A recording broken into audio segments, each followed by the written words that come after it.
TikTok, time to rock. Funny videos said, show has been canceled. Wrong, funny videos. It is not funny. All right. Well, I'm here with Robert Spencer, the mighty Robert Spencer. Actually, darn, I think I forgot to put the links. All right. I'll get your links in here in a minute for people who want to follow you on your website or go to your channel. Lots been going on, Robert. Lots been going on, David. What do you think? Has this been a good couple weeks for Islam or a bad couple weeks? This has been the most extraordinary couple weeks that I can remember in over 20 years of doing this. This has been absolutely extraordinary. With Islamic apologists admitting that the Quran text is not perfect and without variant, with the Mohammad cartoon controversy flaring up again, and people desecrating the Quran all over the place, realizing what exactly is at stake here. It's absolutely extraordinary, and I've been enjoying every minute of it, I got to tell you. And this has been by the way, I just put up a comment on the screen. Rick in Texas says, Robert and David, two of my favorite men. Remember Garland? I was there. So Rick says that he was there at the attempted massacre. I myself was there. Yep. So it was very interesting. Yeah, this would be kind of out of order. This would be kind of, we would have spent a little more time introducing some recent events. But since Rick in Texas brought it up, why don't you go ahead and tell us about what Rick is referring to here? Yeah, absolutely. On May 3rd, 2015, the Mohammad Art Exhibit and Cartoon Contest, sponsored by the American Freedom Defense Initiative and Jihad Watch, was held in Garland, Texas. Pamela Geller and I put it on, and we gave an award and a big check. I believe it was $12,000 to Bosch Falston, who was the winner of our cartoon contest, for his excellent cartoon that has been widely distributed since then, of Muhammad saying, "You can't draw me," and the cartoonist responding, "That's why I draw you." And of course, that's really what's going on with all this desecration of the Quran and eating the Quran and burning the Quran and who knows what else. Over the last few weeks, that people realize that when violent thugs tell us we cannot do something, then we have to do it, or we are submitting to their intimidation. And that's really why we put on the contest to start with. It was an art exhibit as well. We had prints of art of Muhammad, depicting Muhammad, some of it going back to Shiite Persia in the 16th century, and others that were made by Muslims themselves, as well as depictions of Muhammad from a time in the West when you wouldn't get killed for depicting him, depictions of Muhammad selling soap flakes and such from the 1920s. We had all sorts of interesting stuff there. But, of course, the whole thing was overwhelmed by the jihad attack on the event, which happened actually right after the event was closed. Our keynote speaker, Geert Wilders, had already left. He had to do something else that made him leave early, which is a good thing, because we were stuck in that building for hours and hours afterward while the police made sure that the area was secure and so on. I remember watching the fallout on everyone's. I don't remember if I was watching on Facebook or Twitter, but everyone there was still posting regular updates, and basically you guys are trapped inside, and now of course we know everything that was happening outside, but back then it was just, hey, they locked us down and there's apparently something bad going on. Yeah, we didn't really know anything. One of our security men, one of our security men came in and he said, "There's been a shooting outside. We have to get you out of here." And the event had already ended. It had just ended. As a matter of fact, Pamela had started to do an interview with Breitbart, and I was standing next to her because I was going to be next to be interviewed. And we were instead hustled out of the room, taken to a safe room which had no windows, and we were not allowed to go out of it. And so we only knew what people came in and told us. But for the most part, we were in the dark, and I was sending out tweets and so on that night, saying what has happened as I learned it. But the thing is that these guys proved our point, really. We had done the contest because in that arena in Garland, Texas, previously, right after the Charlie Hebdo massacre, which was in January 2015, remember, and our event was in May 2015. In January 2015, after the cartoonists were killed in Paris, the arena there in Garland, Texas, held not a contest. They held an event praising Mohammad and justifying the Charlie Hebdo massacre in an indirect manner, of course, but saying that what really we need to do to make sure this kind of thing doesn't happen is essentially criminalize criticism of Islam, which has always been the agenda here. And so Pamela and I were discussing this and saying, if they say this arena is open to everybody, so we should ask to put on a Mohammad art exhibit and cartoon contest. And we were sure they were going to shut us down and say, no, you can't do it. Hey, but they actually did allow it. Pamela does come up with some awesome ideas. Huh? Yeah, it was a great idea. And I still think that, people don't understand. People say to me, it's been coming up a lot lately since this sort of thing is back in the news. And they say, you play stupid games, you get stupid prizes. Why did you poke the bear? You knew this was going to happen, and you did it anyway. And I think, well, yeah, that's why we did it, genius. This is all about the reason why it had to be done. Because if we're not going to stand up and we're going to bow down and submit and say, yes, you're threatening us, then we won't do what you want. I mean, we won't do what you don't want us to do. We will conform our behavior to suit you based on your threats. Then we're only encouraging more threats and more violent intimidation. And that's not a world I want to live in, and it's not a world that I want to see the future to be like. Yeah, and to you Muslims who are watching, and I know you're watching, this isn't about, you guys are from a different part of the world, therefore we want to harass you, blah, blah, blah. Notice people aren't doing this with most other groups in the world. You just happen to have the ideology that produces a disproportionate number of people who say they're going to go out and kill if you criticize their religion. I understand most of you are not like that. I get that. But the bottom line is, if Hindus tomorrow say, hey, you make fun of our religion, even in the West, we're going to go on a killing spree, guess what? You kind of have to do it. Guess what? Even if you had some Christians tomorrow, if you had Christians tomorrow say, anyone makes fun of the Bible, we're going to go out on a killing spree. Well, guess what? That's what I'm going to do. Some people, I'll be right there with you, David. Some people need to do it, right? And if you're a Christian, you say, I don't want to make fun of the Bible. Well, that's fine, but don't get mad when some other groups make fun of the Bible in response to people who share your belief in the Bible. Say they're going to go out on a killing spree. Don't object, right? Yeah. So notice. Well, David, It's a lot of Christians that I got very, very negative reactions from after Garland.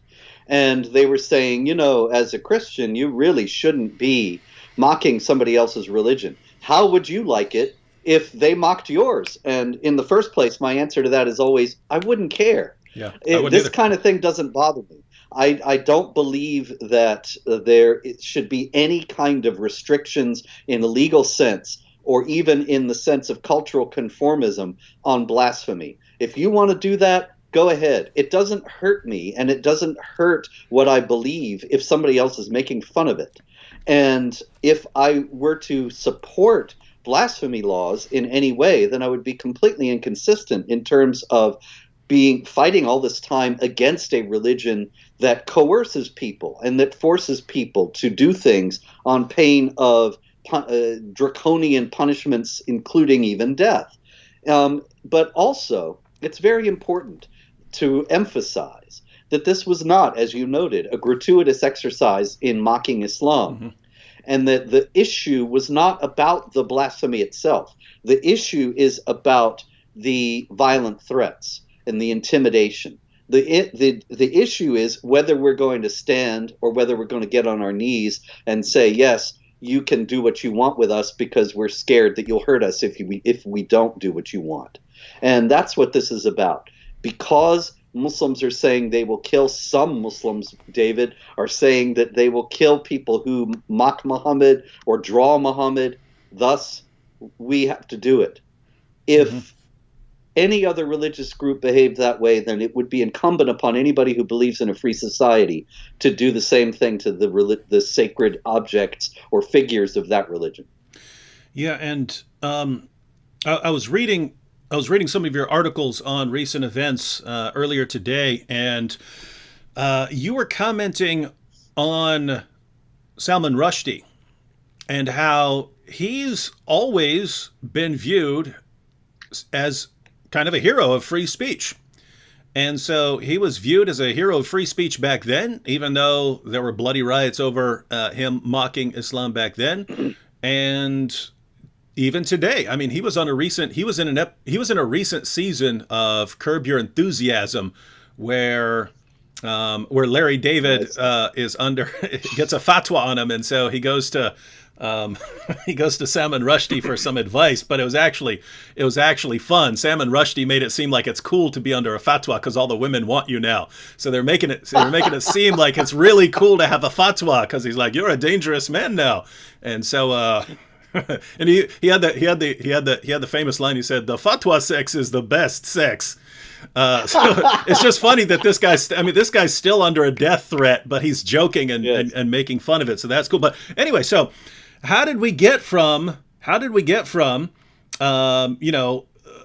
in the day when people understand, hey, if someone's going to kill you for it, you have to stand up, to more recent years, and fortunately, I've got some statistics here that there has been a shift in opinion. But even just a few years ago, with you, and before that, with the Jyllands-Posten, where tons of people are just condemning them, saying, "Hey, why are you provoking the people that say they're going to murder you if you don't, follow what they want to say?" What happened in that, 15 to 20 year period? I wish I knew. I have one explanation, but it doesn't really apply to Jyllands-Posten. The difference between Salman Rushdie on the one hand and Pamela Geller and me on the other is that Salman Rushdie was a celebrated and revered figure among the cultural left. And so the cultural left, the intelligentsia, the glitterati of the literary world, they didn't have any problem standing up for the freedom of speech when it was one of their own. But when it was somebody who's been smeared as a right-winger, then suddenly the freedom of speech was not so glamorous to support. And other than that, though, I don't really know, because Jyllands-Posten is not some right-wing newspaper. It's just a newspaper in Denmark, and most newspapers everywhere lean to the left. There seems to have been some general trend toward cowardice between 1989 and 2005, when Jyllands-Posten first published the cartoons. Although it's also worth noting that when they actually did first publish the cartoons, nothing happened. It only started in early 2007. Around Christmas time 2006, the Organization of Islamic Cooperation held a meeting in Saudi Arabia where they decided to make the cartoons a big issue.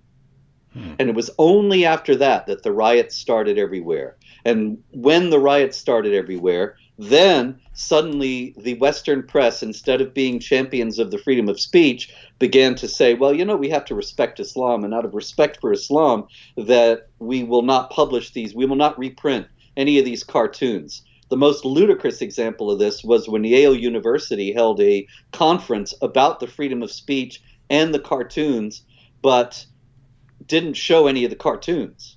It was too afraid. And this cowardice and fear in the face of this threat is exactly what the people who issued the threats wanted to bring about. And they've won the day to a tremendous degree. Yeah, and guys, did you catch that? There's a conference on the cartoons, and wouldn't show the cartoons because and David, they published a book on the cartoons. Without the cartoons, a whole book about the controversy without the cartoons in it.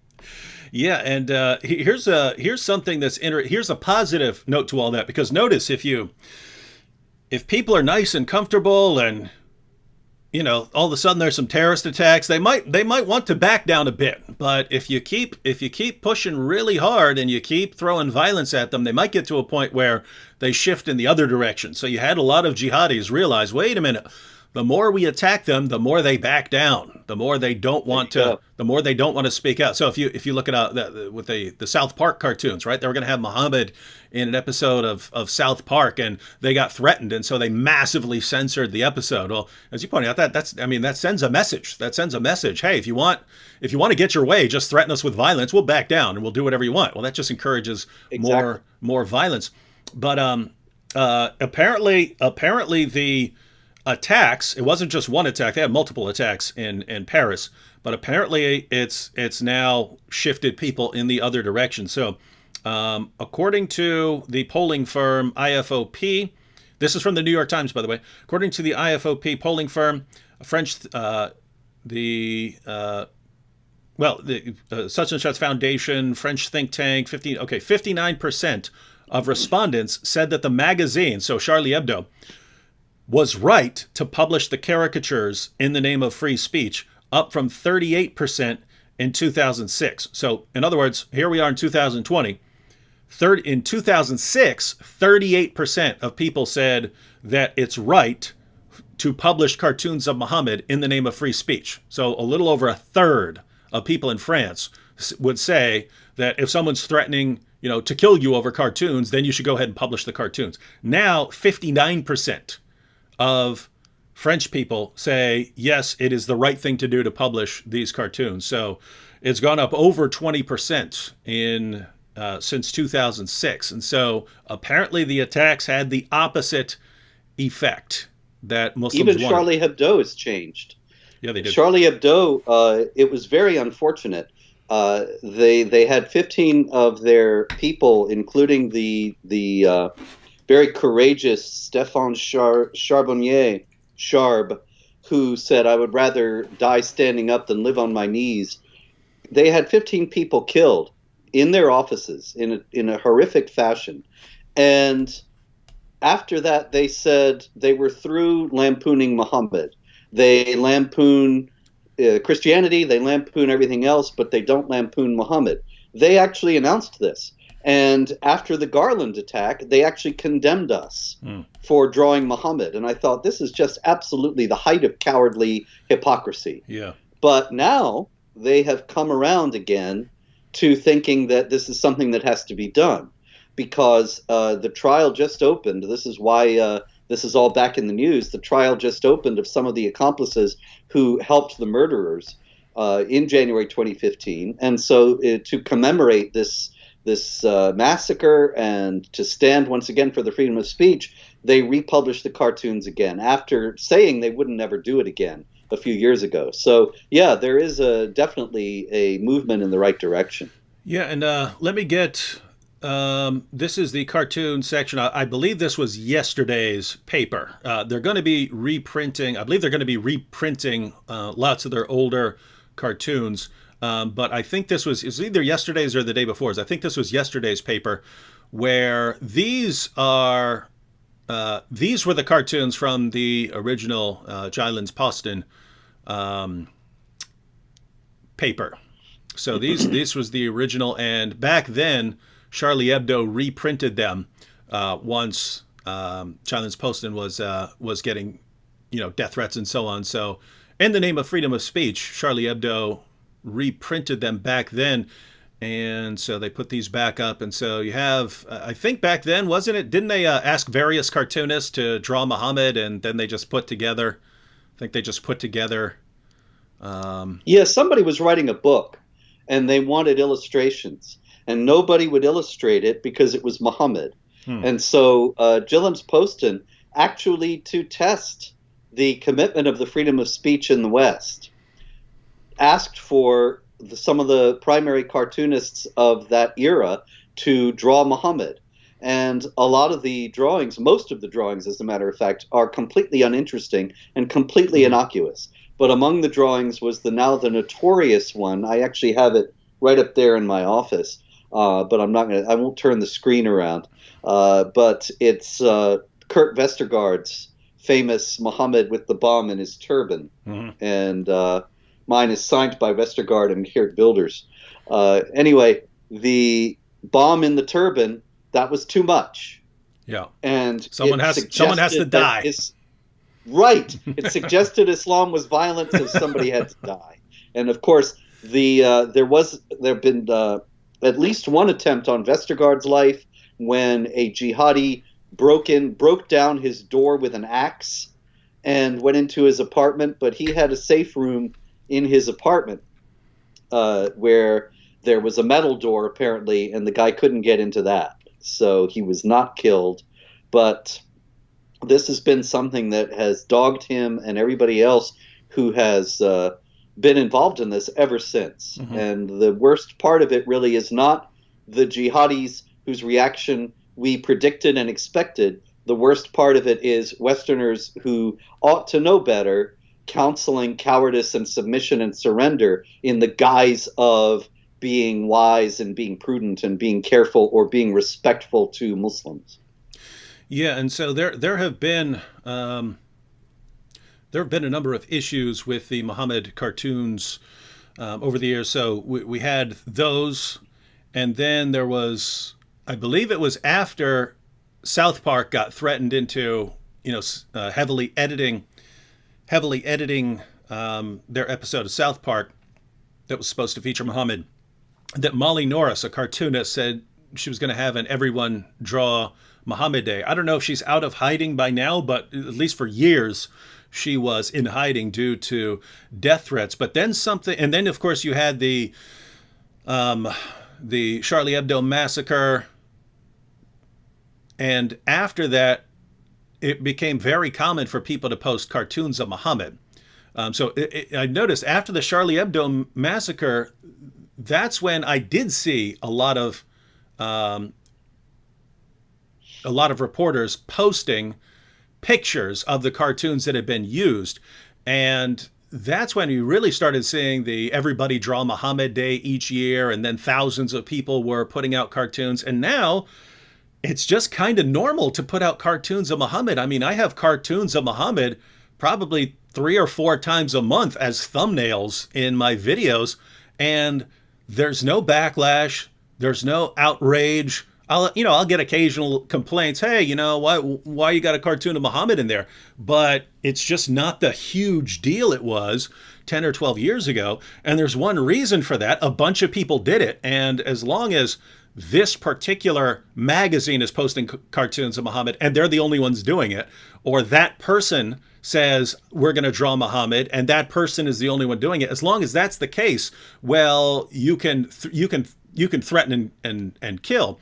But when thousands of people all around the world all of a sudden do it, all of a sudden it's crickets chirping from the jihadis. They know, okay, there's nothing we could do now. We can't do anything about this. Yeah. That was actually Molly Norris's point, that she called for an everybody draw Muhammad Day, because she said, well, they can't kill everyone. If everybody draws Muhammad, then the intimidation loses its power, because they can't go after the whole world. But as you noted, she not only went into hiding, but according to at least one report, the Seattle Weekly that had employed her said that she had actually, under FBI protection, changed her identity. And so she could be anywhere. But the threats were so imminent and so serious that she felt like she could not continue any longer as Molly Norris. And what's really the worst part of that is that nobody knows her. That should be a celebrated case, and she ought to be lionized and be a household name everywhere for being a champion of the freedom of speech. But, I hate to be negative, but you're right that the cartoons are much more common, but also the cowardice has become internalized and automatic to a tremendous degree nowadays. For example, when Charlie Hebdo published its new issue with the Muhammad cartoons on the cover again, I was working on Jihad Watch, and of course I wanted to feature that, but I wanted to feature the actual cover, a picture of the actual cover. And I had to go to the website. I searched via Google, I searched via other means, and nobody had it. And there were numerous stories, news stories, AP, Reuters, New York Times, Washington Post, about Charlie Hebdo running the cartoons again, but none of them actually carried an image of the cartoons or of the cover. And so only on the Charlie Hebdo website did I find the image.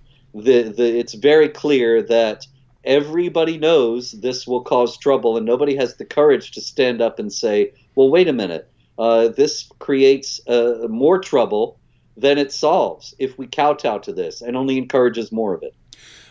When you were talking about people looking for cartoons of Muhammad and not being able to find any, that reminded me. Do you remember Saturday Night Live actually sticking up for you guys in a kind of weak way, not overtly, but it looked like they were making an important point? Do you remember that?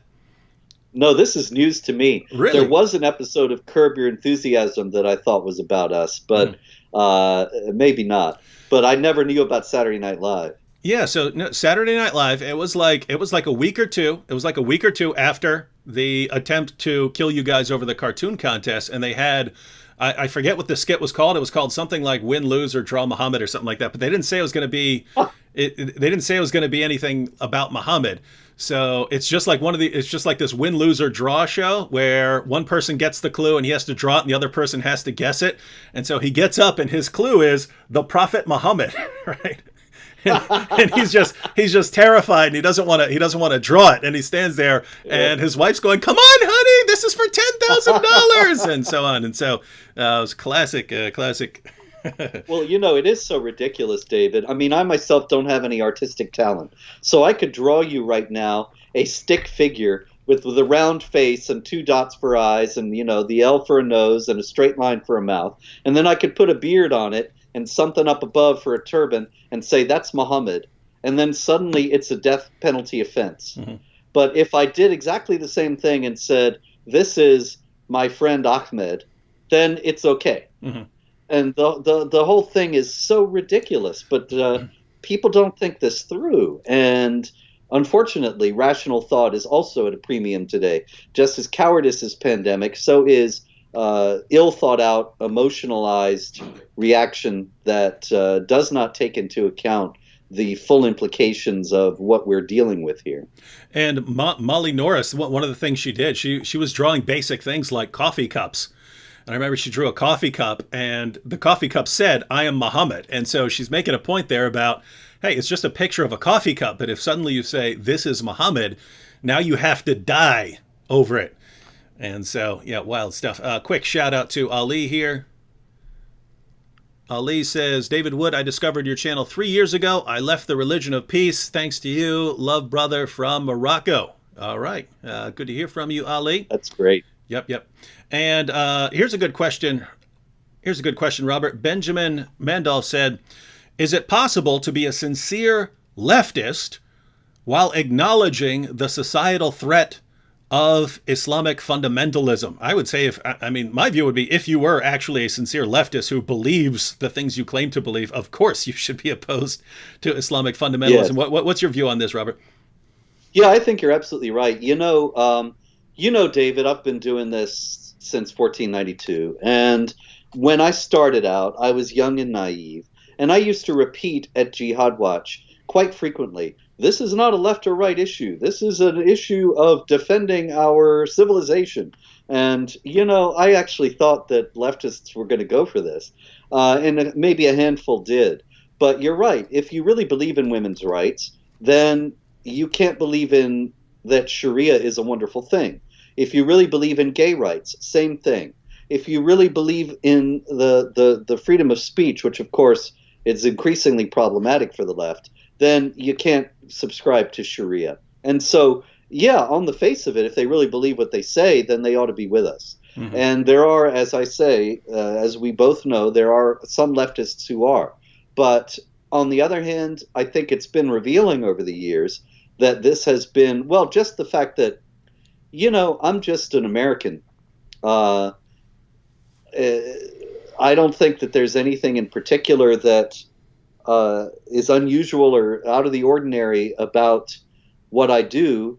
I'm working in the defense of the freedom of speech, the freedom of conscience, the idea of the equality of rights of all people before the law. I believe that a society based on those ideas is superior to a Sharia society. That's basically it. And I've been characterized as far right all the time. Well, what is far right? If that's far right, then what? The Constitution is far right, and America itself is far right, and maybe they would say that.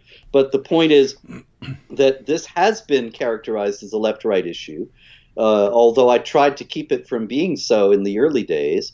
And if leftists are indeed more interested in actually committed to their principles, then they'll be with it. But I think what's been most revealing about it is that the left in general is not committed to its principles. Mm-hmm. And consequently, most leftists are not against jihad violence and Sharia oppression, because apparently they are more interested in having a common enemy in the West, in Judeo-Christian civilization and culture, in the United States in particular, than they are in actually standing up for their stated principles. Mm-hmm. Yeah. And so, I mean, it's insane, because you'd think that of all issues that everyone could just be united on, hey, let's not be violently subjugated. I mean, of all the things that you'd think, all right, here's one thing that everyone can agree on. We do not want to be controlled by that. We do not want to be forced to adhere to the commands of an illiterate 7th century caravan robber. You'd think, but no, you're right. Common enemy. It is interesting. Before I continue here, quick shout out here. Christ is the truth, said David. I found Christianity thanks to you. I was lost and I was sad and worried about my life. I cannot get baptized currently because of Muslim parents, but I accepted God and I thank you. You changed my life. Well, God bless you, Christ the truth. I hope to hear from you some more. You can get my email address if you go to my About page on my YouTube channel. And on this issue of far right, because I've had that experience. Now, here's what's interesting. When I lay out my actual views, if I'm talking about something else, and I'm just, on a completely different topic, I'll be sharing some of my political views, and people will start calling me far left extremist. They'll start saying, David, you're a social justice warrior because what you're saying about prison reform or something like that. And so it's just weird to think, what does far right mean? One, I don't want to be subjugated by Mohammed. The only thing you could actually say that I'm like firmly right on would be abortion. Other than that, I'm kind of, I don't care a whole lot. Stay out of my face. Other than that, right, left, show me that it works. Show me that whatever you're proposing is going to work. I resist the extremes, like, anything having to do with socialism or something like that. Get that nonsense out of my face. Other than that, I'm a pretty laid back kind of guy. Minus the sex scandals and stuff. I don't have much of a problem with like a Clinton type or something like that. Again, except on the issue of abortion. So I'm pretty laid back on a lot of things. And so when I say I have a problem with jihad and with having sex with prepubescent girls and with chopping body parts, I have a problem with these things. And it's, you're a far right extremist who just hates brown people. No, it's you all agree with us. You all, left, right, middle, you all agree with what Robert and I are saying. There's only two kinds of people here. The people who are honest enough to admit it and the people who are too cowardly to admit it, right? We all agree. We're all on the same page. Yep, that's right. Nobody really is in favor of any of this. The stonings, the amputations, the whole panoply of Sharia punishments. Nobody is really in favor of any of that unless you're a true believer. But we say so, and other people say, oh, you're Islamophobic for saying that. And yet, if you were to ask them, they themselves hold to the same views. Far right really just means the political and media elites want you to dislike this person, so they're going to call him far right. And that's it. There's no substance to it. Otherwise, I mean, maybe there is for real neo-Nazis or something. There are probably 5 or 6 of those people around. But this term has been wildly misused. And it's extraordinary. You know, there was something else in regard to that, actually, David, that I've been getting a lot lately of people saying Spencer is somebody who actually openly admits to being an Islamophobe. Because I wrote a book a few years ago called Confessions of an Islamophobe. And now I think it's at the top of my Wikipedia bio that he openly acknowledges he's an Islamophobe. And this is the silliest thing I've ever heard, because of course what they're trying to do is say, oh, you want to have innocent Muslims victimized or something like that, which of course I've repeatedly denounced and opposed. But what I was saying when I actually took the term was, I'm against Sharia punishments. I'm for equality of rights of women. I'm against restrictions on the freedom of speech for blasphemy. I'm against killing people for saying or drawing something you don't like. And people say, because of that, I'm an Islamophobe. Well, if that's what being an Islamophobe is, then you ought to be an Islamophobe too. Every reasonable person ought to be an Islamophobe. And of course, the rest of that is they really are. They just don't want to come out and say it, or when they say they're against these things, then they insist that they have nothing to do with Islam, which of course is total fantasy. Yep. And this would actually, the discussion of far right, because there are far right groups. And so that was, I wasn't following the story in Sweden closely, just because I was focused on a lot of other things. So as far as I remember, the only reading I did on it was from your site, from Jihad Watch. And so there, sorry, I have to bring this up. The Soul's Journey says, Fareed Responds is David Wood's biggest enemy. I don't know if you're joking or if you're a Fareed Responds fan, but I've watched one Fareed Responds video ever, and the last thing Fareed Responds tried to do is get me banned from Patreon, and him and Mohammad Hijab ended up getting me like 200 and some change, over 200 new patrons. So they're getting me piles of money. So man, if my biggest enemy is sending me piles of money and new supporters, wow. Give me some more enemies like that, because I like those kind of enemies. the ones who are gonna fund all my future work and the work of many other apologists to come. Awesome. Hey Fareed, if you're watching, and I know you're watching, hey man, send the word out to your fans again. Say we got to crack down more on this dude's Patreon, man. It's working like magic for me. All right. So the thing in Sweden, I had no idea what it was about, except for I knew that someone was burning a Quran, or so there was some demonstration for burning the Quran, and then I saw pictures popping up of streets burning and stuff like that.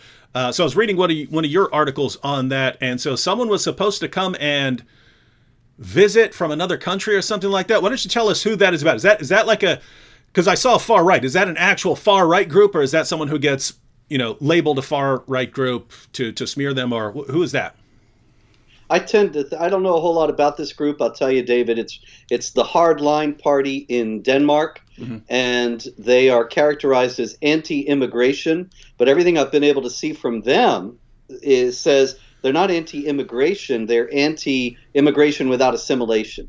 And so they want Muslims and anybody else who's come into the country who does not plan to obey Danish law or does not respect Danish law to be repatriated.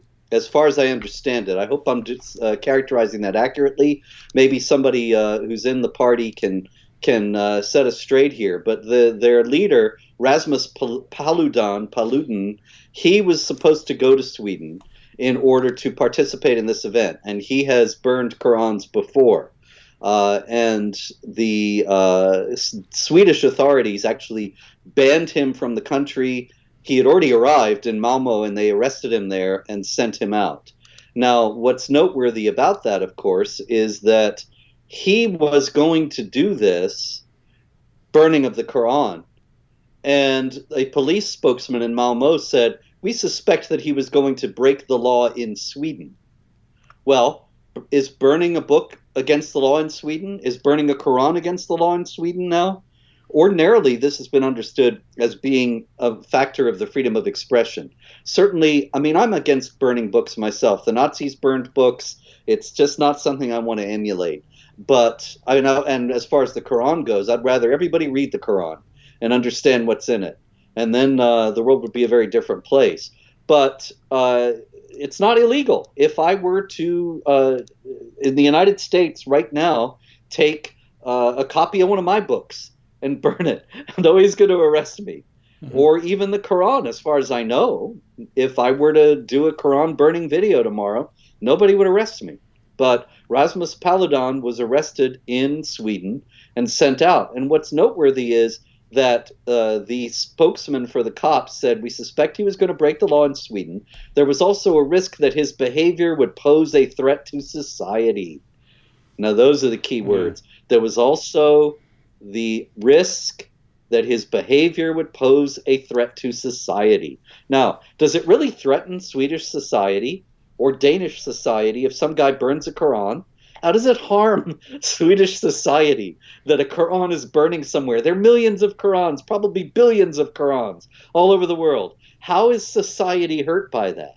And obviously the answer is because Muslims will riot. So the problem is not Rasmus Paludan. The problem is Muslims rioting. But the Malmo police know that it's a lot easier to pick on Rasmus and send him out of the country than it is to deal with the Muslims who are rioting. And it's the same thing when I was banned from Britain, and other people have been banned from Britain as well. They said that my coming to Britain would not be conducive to the common good. Well, what does that mean? It means Muslims will get angry if I'm there, and they might riot.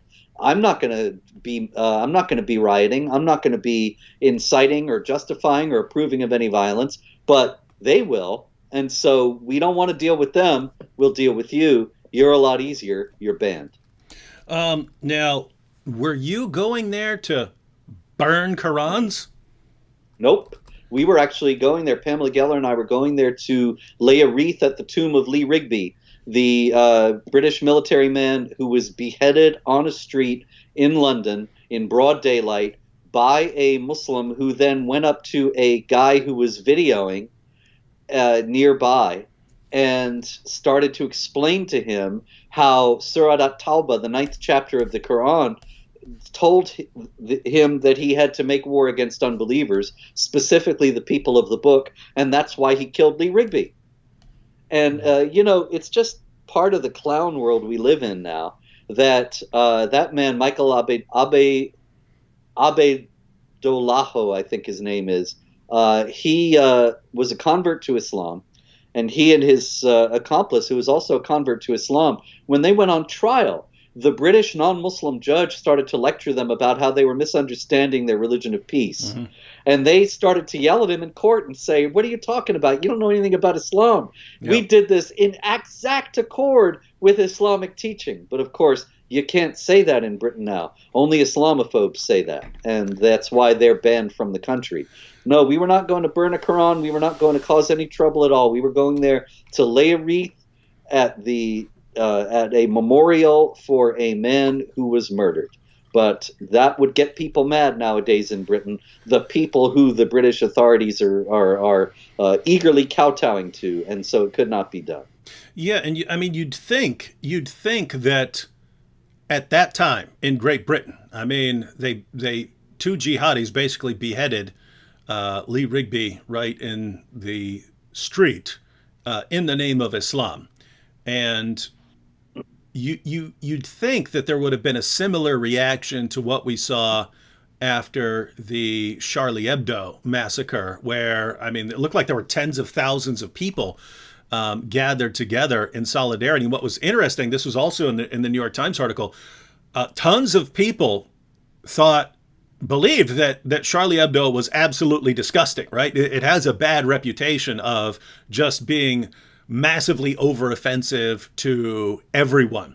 And so people just, it was really offensive to lots of people. But when they started getting massacred, then it's okay, well, we're gonna show solidarity in spite of how disgusting we find this magazine ordinarily. You'd think that in a place like Great Britain there would be a similar reaction, in that, hey, now you're just openly killing people in the streets and then stopping for interviews. If he was a little later and there were, I mean, he'd have been, snapping selfies with people. But, you'd think there would have been a similar reaction, in that, yes, anyone who wants to come together with us right now, anyone who wants to join together in solidarity with, over the execution of Lee Rigby, everyone is welcome. Instead, hey, we need to make sure that no one offends Muslims in Great Britain after this. You got these jihadis and they beheaded someone, but we need to protect the feelings of Muslims after this. And so this is a staple of the press reaction to all these jihad attacks. I, of course, have been tracking jihad attacks every day at Jihad Watch for the last several hundred years. And in every case of a jihad massacre, there is a story in the mainstream press afterward about how the local mosque is very worried about Islamophobia and have asked for extra police protection in the wake of this attack because they fear a backlash. There is no story ever about the ideology that drove the attack in the first place. There is no story about people who might feel threatened because this kind of thing keeps happening. Every last one of these attacks is treated as an isolated, discrete incident, usually carried out by somebody who was mentally ill, and it has no connection to any other attack anywhere at any time, and it has no discernible ideological root. But the big problem after each one is that we have to be worried that there'll be a backlash against innocent Muslims. This is such a common reaction that they could just as well print pads of a template where they said there was a terrorist attack at such and such a place at such and such a time, and the local mosque, this name, has asked for extra police protection in light of the backlash, which hardly ever materializes, and that's the end. Then it drops off the radar. The focus is entirely on Muslims as victims, on the Muslim community feeling threatened after the attack, and on nothing else. Nothing about the larger implications of somebody invoking the Quran while he's standing there with a bloody cleaver having just cut off somebody's head on the street. Nobody says, wait a minute, does the Quran really say that? And if so, can we try to work toward some genuine reform or genuine soul searching among Muslims of goodwill? It's not even a conversation. Mm-hmm. And the point you're making about these things being treated as isolated incidents with just weird individuals. I mean, the trial that's going on now, and many of the trials in the past, should show the absurdity of that, right? So you had these two jihadis attack the offices of Charlie Hebdo, but then there was also the attack at the kosher market, and now you've got the trial of 14 accomplices. There are a lot of mentally ill people doing some very intricate plotting here, yes, coming up with these plans, and it happens over and over and over again. In almost every one of these terrorist attacks, there's the person or people who carry out the attack, and then all the people who are helping them with the attack. If you look at the grooming gang, the rape gang scandals in the UK, you look at the list of people who were involved in one of these rape gangs, and you've got brothers, sometimes you've got father and son. This is a family affair for some of these guys. And it's just amazing, because if I went up to one of my friends and said, hey guys, I've got this plan, we're all going to get together and gang rape this 12-year-old girl.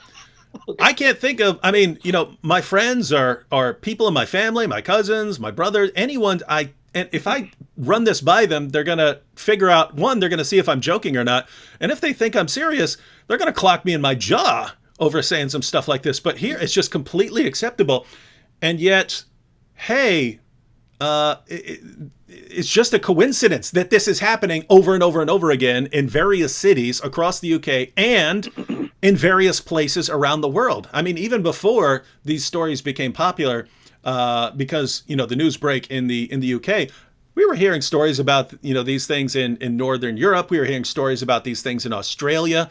And so it just keeps happening. When do you ever get to a point where you say, this isn't random here. This isn't just some random weird person. There's something there, and we need to get to the bottom of it. Even worse in Britain is that they knew, just like we were discussing before about how leftists, at least some of them, they know that Sharia is inhumane and that it's draconian and that it is devaluing of women and everything else. They know, but they don't dare say it. And in the same way, the British authorities knew. They knew what was behind this. They knew who was doing it, and they systematically covered it up for years. And there were several stories that have come out now of authorities in Rotherham, where there were 1,500 girls who were victimized, maybe more, and other places being afraid of being called racist if they prosecuted these rape gangs that were largely Pakistani Muslims, almost exclusively Pakistani Muslims.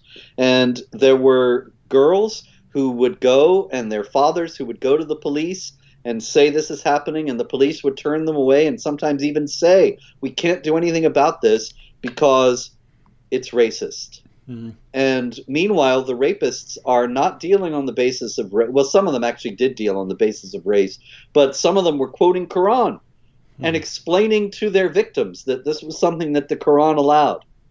It's very much like in the ISIS territories a few years back. There were some stories of the Yazidi sex slaves and the rapists actually doing their Islamic prayers and then raping them and saying that raping you is part of my prayer to Allah. Because after all, if this is something that is sanctioned in the Quran, then Allah must be pleased with you if you do it. Mm-hmm. So it's an act of worship. Yep. But remember, ladies and gentlemen, if you oppose any of this in any way, you're an Islamophobe. You're a bigot. And you're far right. Yeah. You know, I was talking about this with Harris Sultan yesterday, and I think I was talking about that with the apostate prophet before, that, you know, 10 or 12 years ago, we're talking about, you know, sex slaves and, you know, beating women and all these different things that we read about in the Muslim sources. We talk about these things, and people would call us Islamophobes, but they would say, no, Islam doesn't teach that you can have sex with a 9-year-old girl. No, Islam doesn't teach that you kill apostates. No, Islam doesn't teach that. You guys are Islamophobes. That's why you're completely misinterpreting Islam. Whereas now we've been pointing in recent months. I mean, Ali Dawah is openly says you can have sex with a 9-year-old girl. He said in a recent video, yes, of course, apostate prophet, when we take over, yes, we're going to kill you. You're going to be killed by the government in an Islamic state. But they'll still call us Islamophobes. So now they're basically saying, yes, you're correct. We're going to kill you critics. We're going to kill you apostates. We can have sex with 9-year-old girls. We're going to do all of these things that you guys have been saying for years. Islam teaches, yes, all these things are true. You're completely correct. But if you oppose any of this, you're an Islamophobe. So the term has just massively changed meaning over the past few years. Also, it's just amazing to me how all these things now, as you've noted, are being admitted that they denied for years. And it reminds me of another one is Shabir Ali. And Shabir, for a few years ago, he and I were supposed to debate in Toronto. And then suddenly, without any warning or explanation, the whole thing was called off. And then Shabir was going around saying that I had called it off. And I said, no, I certainly did not call it off. And I would be very happy to debate you. And let's set it up. Never heard from him. Nadir Ahmed, actually, who I think we've both debated. Nadir, the famous worst debater in the history of the world. He emailed me a few months ago, and he said, why don't you debate Shabir Ali? And I said, he's ducking me, but if you can get him to agree, I'll debate him. And he said, I'll get back to you. And of course, that's the last I ever heard from him. But the point is that I think that last week it became clear why Shabir doesn't want to debate. And that is, it came out that a program that he was on a few years ago, actually, but it's just come to light now, or come to wider attention outside his followers, that he said, yes, of course, a Muslim man can take infidel sex slaves. And yes, of course, a man can force his wife to have sex at any time, and she has no right to refuse, and so on and so on. All these things that I'm sure that if the debate had gone off with Shabir in 2008 and those things had come up, he would have denied it. And certainly Muslims have denied that these things are part of Islam for years. And here's one of their leading apologists openly admitting it now. And it's on par with Ali Dawah saying, yeah, we're going to kill the apostates. And, I used to hear all these people. I used to get it routinely, as a matter of fact, and I'm sure you did too. Muslims writing me and saying, no, you racist, Islamophobic, anti-Muslim bigot. Aisha was 18 when Muhammad married her, not 6, not 9 when he consummated the marriage. She was 21 or whatever. Of course, and it's based on some weak hadith from some collection that's completely uncanonical, completely ignoring the fact that Bukhari, the most reliable hadith collection, in multiple places affirms that she was 6 at the marriage and 9 at the consummation. But now we see it. I've got a whole collection at Jihad Watch that I publish periodically of Islamic authorities around the world saying there's no minimum age for marriage. None. You can marry a little baby. No problem. And it's really extraordinary. The Aisha was 18 crowd has suddenly somehow vanished. Just like the secular Turkey is the wave of the future in the Islamic world crowd. I used to hear from them all the time. And I haven't heard from any of them in years. Somehow they've lost their enthusiasm for secular Turkey. I don't know why. Yeah, I remember back when Obama went to do his Cairo speech. And it was just very, very, very common for, I don't know if I can say most, but certainly a lot of people to think that the only reason you have all these jihadis and terrorist attacks is just people in the Muslim world feel like they've been disrespected. They haven't been shown, they've been bullied and they haven't been shown proper respect. And if someone just goes over there, showers them with praise, showers their religion with praise, says, hey, we love and respect you, then, their hearts will melt and everything is going to be wonderful. And so when Obama went over there, you saw the whole attitude was, guys, you don't know how to deal with Islam. You don't know how to deal with the Middle East. You've been doing it all wrong. You had leaders who are a bunch of jerks, and that is not the way to get through to these people. You have to show some respect. You have to bow to them a bunch, and then they're going to love you. Watch what happens. So he comes over, they cheer him, everyone loves him, and then you get the entire breakdown of the Middle East. You get ISIS, you get the collapse of multiple nations, massive, jihadist groups taking over. And what's now, all of that is horrible. But, something that came out of it is I don't hear that much anymore. I don't hear, if you just show them that, you respect them and respect their religion and you acknowledge how abusive you've been in the past and that your country's been a big bully, then they're going to love you. I just don't see it anymore. So as difficult it is, the tie-in is this. We keep saying one thing over and over and over and over and over again, year after year after year after year after year, because all we're saying is what's in the Muslim sources. So we're saying this is what Islam is. This is what Islam teaches. You'll have Muslims that don't believe that. You'll have Muslims that do believe that. But at the end of the day, this is what Islam teaches. And so this is going to keep creeping up. It's going to keep rearing its head over and over and over again. So we say that, and then it's almost like, 2005, you're a liar. 2006, you're a liar. 2007, you're a liar. 2008, you're a liar. 2012, okay, you're right. But you're still lying about this. 2012, you're a liar. 2013, you're a liar. 2014, you're a liar. 2015, okay, you were right.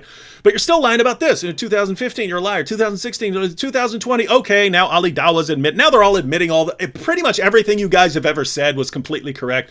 But, it's still mean. You're still mean. Don't draw cartoons, because it's offensive. This is some amazing stuff. Daniel Lavalli here. What in the world is this? Daniel Lavalli said, David, why you dislike socialism? why don't I dislike socialism? One, it's evil. Two, it's massively delusional. Three, it's stupid. Four, it will never work anywhere. Yeah. And 5, there's a pile of dead bodies from wherever it's been tried. Yeah. And 6, if someone in some really, really messed up country where things are just really bad and they wanted to try it, okay, you try it and see if anything gets better. My real objection to it is in places, like the United States, where you have the most powerful, most prosperous nation the world has ever seen. And here's what you can say. It doesn't mean everything's perfect. Doesn't mean there aren't things you need to work on. But whatever it means you got a lot of big things right. You could still be wrong on some issues, but it means you got a lot of the big things right if you ended up as the most powerful and most prosperous nation in the world. So when someone comes in and starts saying, we need to radically change everything, all the foundations of our society, well, what's your theory here, ladies and gentlemen? Whatever we've been doing has made us the most powerful, most prosperous nation the world has ever seen. If you change everything, what are the odds that you're going to get better? Especially if all the policies you want to change it to are the same policies we see in nations that self-destruct. What are the? That's why I say it's so completely ridiculous and idiotic. So if you say you want to change some things, that's fine. When you say we need to fundamentally change everything and level it to the ground, I have to regard you as a complete lunatic. Any thoughts on that, right? Yeah, it seems like a strong delusion has overcome them. Large segments of the American population. You're absolutely right. Nothing is more abundantly proven to be a failure than socialism. And there are so many socialist societies that were economic basket cases and human rights abusers of the first order, that the idea that we are actually flirting with this ideology again now in America in 2020, in the most successful and prosperous society in the world, it's absolutely appalling. But it is the result of a concerted effort to rewrite American history, to make us ashamed of our history, to put into the heads of the young people all these ideas like systemic racism and so on that are not based on reality, that are not true. Of course, there's been racism in American society, but the idea that it is systemic, inherent, constant in every stratum, it's ridiculous, and it denies the fact that America is actually the most unracist society that there's ever been, that has actually addressed its racist past and corrected for it. Whatever you think of Obama, it was a great thing that he became president, because he was a member of a minority that had previously been discriminated against. There are very few countries in the world that have chosen as their head of state a member of a previously discriminated against minority, and that's a major thing. But in the schools today, and for decades now, American students have been taught to hate America. And that's actually why I wrote my new book, Rating America's Presidents, an America First guide to who's best, who's overrated, and who is an absolute disaster. It's a little bit off topic, but I just thought I would mention that. It's an antidote to the left's war on history. Yeah, there was a time when people were proud to be American. Right? I mean, yeah. I remember when I was, I've traveled to Europe and so on, and it was cool. It was cool being American. People, wow, you're American. It's so cool. Now, I think basically I think a lot of college professors and so on realize that the better things get, the harder it is to make a case for rapid, large scale change, right? I mean, the better the better people are getting financially, and the better everything is getting, the harder it is to say we need to burn all this to the ground. And so, well, what do? You just, you think this is great? No, we're as evil as possible. It's the most evil place it's ever been. That's why we need to burn it all to the ground. And then they go out, yeah, burn it all to the ground, burn everything. Ah! That's where we are. And that's why these guys can get on board with jihadis. That's how they can end up in the same Because they want to burn everything to the ground too. Mm-hmm. So they have a unity of purpose and a shared hatred of the West, of the United States in particular, of Judeo-Christian civilization. They want to burn it all down. The left, the jihadis both do, and that's their fundamental alliance. That's the key to their alliance. Yep, and now I don't know. Did I bring up prepubescent girls here? Hang on. Well, we were talking about 9-year-olds. Okay, so Abdul Jama said, Allah forbade sexual relations with someone prepubescent. You liar. Oh, yeah. Aisha is supposed to have been pubescent at 9. Yeah, I've heard that one a lot. I thought that one had gone out, too. That's so absurd, but okay. Yeah, no, that's kind of the new lie. So, I'm sorry I have to go on a little tangent here, Robert, but I do like schooling people like Abdul Jama here, especially when, I mean, this was a couple months ago, but I still have the sources pulled up here. So, let's read Abdul Jama's case here. Allah forbade sexual relations with someone prepubescent, and it's clear in Islamic doctrine, notice he's not quoting any source here, right, ladies and gentlemen? And it's clear in Islamic doctrine, lol, it's also factual that humans developed quicker back then. And even there are post-pubescent 9-year-olds. Well, I'm not going to deny... What about 65:4? What about the Quran that says you can divorce a woman and she still has the waiting period even if she has not yet menstruated? That means she's prepubescent. Yep. And you're divorcing, which means you were married to her. Yep, no question here. And let's just go through these quickly because, again, I have the sources here. So this is Sahih al-Bukhari. Notice the chapter heading here, Abdul. Giving one's young children in marriage is permissible. Why? By virtue of the statement of Allah, and for those who have, notice he's quoting Surah 65:4, which Robert just cited. By virtue of, why is it okay to give one's young children in marriage? It's permissible by virtue of the statement of Allah, and for those who have no monthly courses, i.e. they are still immature. No monthly courses, that's referring to a monthly period. What does this mean? This is talking about prepubescent girls, and notice he even says it. And the iddah, that's the waiting period, after having sex, if you're going to divorce her, and the iddah for the girl before puberty is 3 months in the above verse. So in the Quran, you wait 3 months to divorce a prepubescent girl after you've had sex with her. And then we have the hadith, 5133, narrated Aisha, that the Prophet wrote the marriage contract with her when she was 6 years old, and he consummated his marriage when she was 9 years old, and then she remained with him for 9 years, i.e. till his death. Doesn't sound like Bukhari's on board with you. Let's read a couple more. The marrying of a daughter to a ruler. So 5134, narrated Aisha that the Prophet wrote the marriage contract with her when she was 6 years old, and he consummated his marriage when she was 9 years old. Hisham said, I have been informed that Aisha remained with the Prophet for 9 years, i.e. till his death. Now we have 5158, narrated Urwa, the Prophet wrote the marriage contract with Aisha while she was 6 years old and consummated his marriage with her while she was 9 years old, and she remained with him for 9 years, i.e. till his death. Now watch what happens here. Watch what's going to happen here, Abdul. 6130, Sahih al-Bukhari, narrated Aisha, I used to play with the dolls in the presence of the Prophet, and my girlfriends also used to play with me. Now, hopefully, Abdul, you're thinking to yourself, what? You're not supposed to play with dolls in the presence of Muhammad, right? Those images are forbidden. Well, let's keep reading. When Allah's messenger used to enter my dwelling place, they used to hide themselves, but the Prophet would call them to join and play with me.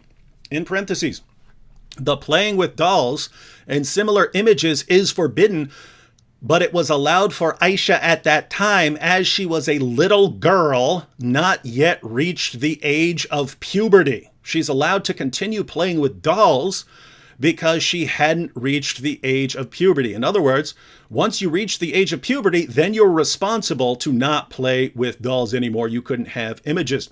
3480, this is Sahih Muslim. It was narrated that Aisha said, the Prophet married me when I was 6 years old and consummated the marriage when I was 9 years old. 3481, it was narrated from Aisha. And here's the key. Notice, 3481, it was narrated from Aisha that the Prophet married her when she was 7 years old. So notice, that's the only disagreement in these sources, is whether she was 6 or 7 when the marriage contract was written. Apart from that, they all agree that she was 9 when Muhammad had sex with her. It was narrated from Aisha that the Prophet married her when she was 7 years old, and she was taken to him as a bride when she was 9 years old, and she took her dolls with her. He died when she was 18 years old. Now, Abdul, you may recall here, are girls allowed to play with dolls once they've reached the age of puberty? No. And yet, when she's taken to Muhammad's house for sex, she still has her dolls. She still has her dolls. What's that mean? It means she had not reached puberty. So Abdul, look, Abdul, let me break this down for you. As we pointed out, for years when we've been discussing this, no, Aisha was 18 when Muhammad had sex with her. She was 16, she was 15, something like that, but she certainly wasn't 9. Now almost all Muslim apologists acknowledge that she was 9. Sheikh Yasser Qadi even calls you a liar if you deny this, right? He says, don't lie. We don't lie for our religion, right? But the new thing has been, but it's okay because she reached puberty. That's our new thing. Yeah, she reached puberty. That's why it's okay. We go to the Muslim sources. What do they say? Stop lying. Your prophet, the pattern of conduct in Islam, climbed on top of a prepubescent 9-year-old girl. Deal with it. If you don't like it, there's the door. Find your way out of Islam. All right. Sorry about that, Robert. Sometimes we have to, no problem. That was great. Sometimes we have to deal with these kinds of things. All right, let's shift back onto what we were talking about. So we had the thing in Norway, and I wasn't sure about the connection between Sweden and Norway. Were those actually connected? Like, what was one connected to the other, or were they just spontaneously separate issues that came up?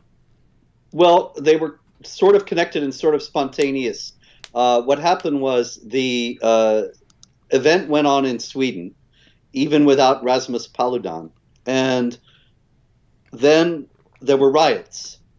And when there were riots, then a group in Norway, and I have even less information about who that group was, unfortunately, in part because my news articles are not coming in. A lot of computer trouble tonight. All day. I told you your email disappeared. I've been having problems all day too. It's very strange. But in any case, a woman. Oh, here we go. It was Stop Islamization of Norway, and I'm not familiar with them, but of course I was part of Stop Islamization of America, and all we wanted to do was oppose the imposition of Sharia that comes in incidents like this. That we kowtow to the threats, and we stop doing whatever they threaten us that they will kill us if we do. Then we're just inviting them to do more, as we have discussed, and that means more Sharia provisions will be forced upon us. But Sharia blasphemy laws are already well on their way to being accepted by us. And so I don't know if Stop Islamization of Norway is some terrible group with terrible positions, but I'd rather think not, just because my own positions have been so mischaracterized and misrepresented over the years. Tend to be suspicious whenever I see that some group is far right and all that nonsense.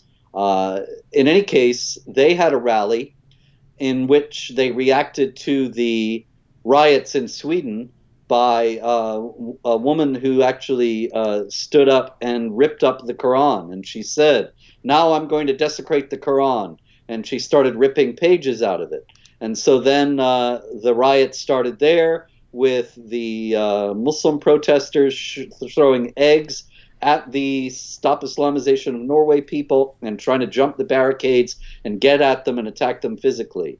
So we had two separate incidents of rage over desecration of the Quran, one in Sweden and one in Norway. but it seems as if the one in Norway was a reaction to what had happened in Sweden. Mm-hmm. And here's the thing. So for some reason, a lot of people tend to freak out when they hear, "Oh, a book was burned," or I'm on the same page with you. When I think of book burning, I think of Nazis burning books and so on. I think I think even if you want to, go after a book or something like that, that approach has kind of been tainted, right? It's like naming your kid Adolf now, or having getting a little mustache. You just can't do it anymore, right? It's kind of been ruined. So yeah, not a fan of book burning. There are situations, like it would depend on the situation. If it were like an ex-Muslim who said, I'm under a death threat and I'm sick of this book, and so I'm going to do this to show my disgust with this religion, calling for my death and so on. But as just a general, I'm going to offend you by burning your book, I would think that's kind of silly. Or even ripping up a book when if someone does something like that, because we've done that here. The question is always, what's the point you're trying to get out of this? What is the point you're trying to make? And let's see if this is a good way to make your point. But regardless of all of that, it's always in my mind when someone burns a Quran or rips up a Quran or does this form of protest, it's always in my mind, well, okay, what's cool here is this person's not getting violent. This person is using freedom of speech, trying to make this point by doing this, but isn't going out and killing people. And so, it just seems like it should be viewed as good if you have some groups and they really disagree with each other, and at the end of the day, they want to rip up each other's stuff, but they're not going out chopping each other's heads off. And the reason I say that is there are places in the world where you disagree with someone has to die. And throughout a lot of human history, if you had some disagreements on some important issues, people were going to die. And so if we're at a point in history where the most angry I ever get, I burn something that you like, that doesn't actually hurt you. It's something I bought with my own money, and I burn it to show you how much I disagree with your views. If we've gotten to that position, we kind of should be looking at this going, good, right? That's progress. They're not killing each other. And yet over and over again, what you see is, hey, these people who are doing this, which doesn't physically hurt anyone, justifies this physical violence in return. Yes. Yeah.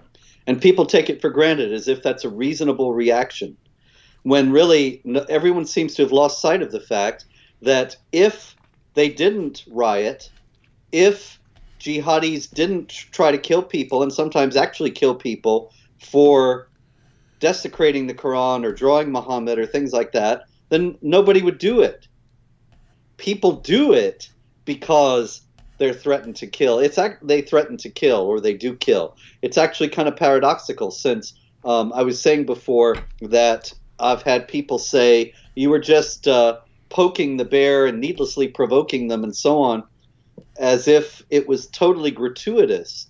But actually, everybody who has desecrated the Quran or drawn Muhammad in recent years, none of that is gratuitous. Mm-hmm. Every last person who has done it is reacting to the fact that the reaction to this is violent and irrational and totally out of proportion to the act itself.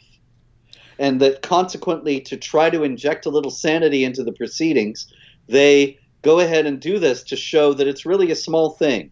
If you tear a page out of a book and eat it, what does that hurt? Who cares? Why? I saw it. I thought, well, that's funny, and that was a nice shot that you did when you spit it out.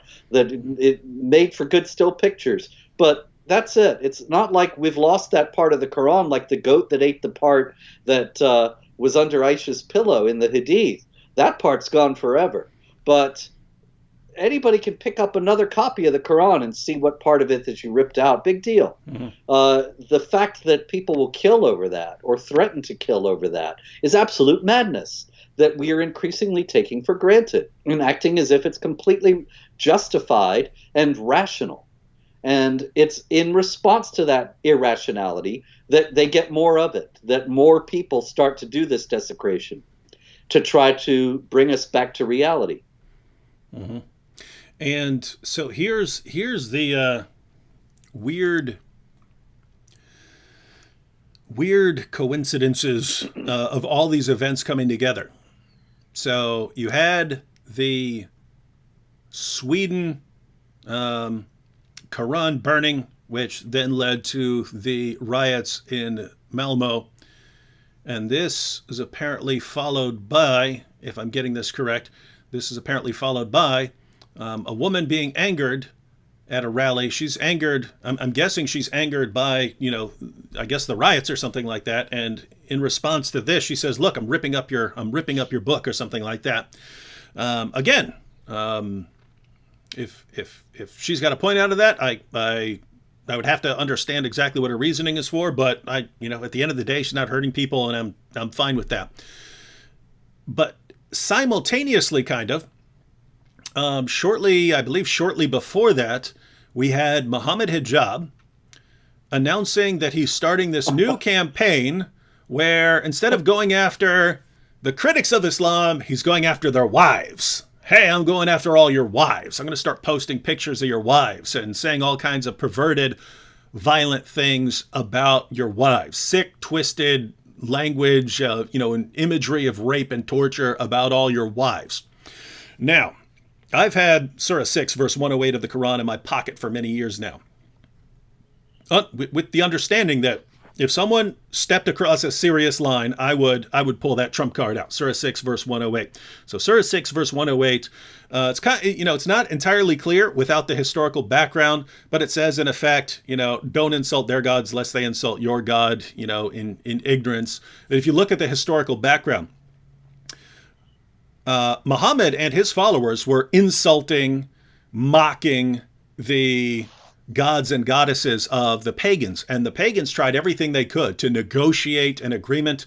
Even in the Muslim sources, the polytheists had no problem with Muhammad preaching Islam. They had a problem with him making fun of and mocking their gods. And so they would go, and try to negotiate. Muhammad just insisted on continuing to heap abuse and insults on their gods and goddesses.